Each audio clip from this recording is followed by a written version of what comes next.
আপনারা যে উদ্ভিদটি দেখতে পাচ্ছেন এটা একটা ক্রোটন, বাংলায় যাকে পাতাবাহার বলা হয়।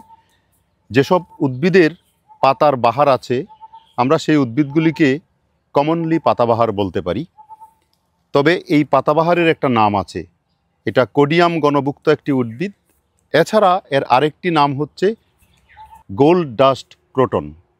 গোল্ড ডাস্ট ক্রোটনের যদি বাংলা করা হয় তাহলে স্বর্ণচূড় ক্রোটন বলা হয় এটাকে। স্বর্ণচূড় বলার কারণ হলো আপনারা নিশ্চয়ই দেখতে পাচ্ছেন যে প্রত্যেকটা পাতায় যে স্পটটা সোনালি কালারের, মনে হয় যেন সোনা চূর্ণ করে সবুজ পাতার উপর ছিটিয়ে দেওয়া হয়েছে। এই জন্য এটাকে স্বর্ণচূড় ক্রোটন বলা হয়। এটি বিশেষ করে আমাদের গ্রাম দেশে অথবা শহরের বিভিন্ন বাড়ির সামনে শোভাবর্ধক উদ্ভিদ হিসাবে রোপণ করা হয়। এছাড়া এর কাণ্ড, সরু কাণ্ড কেটে যদি ফুলদানিতে রেখে দেওয়া হয় তাহলে অল্প কদিনের মধ্যেই এটা থেকে শেকড় গজিয়ে যায় এবং টেবিলে রাখলে অথবা ড্রয়িং রুমে রেখে দিলে খুবই দৃষ্টিনন্দন হয়।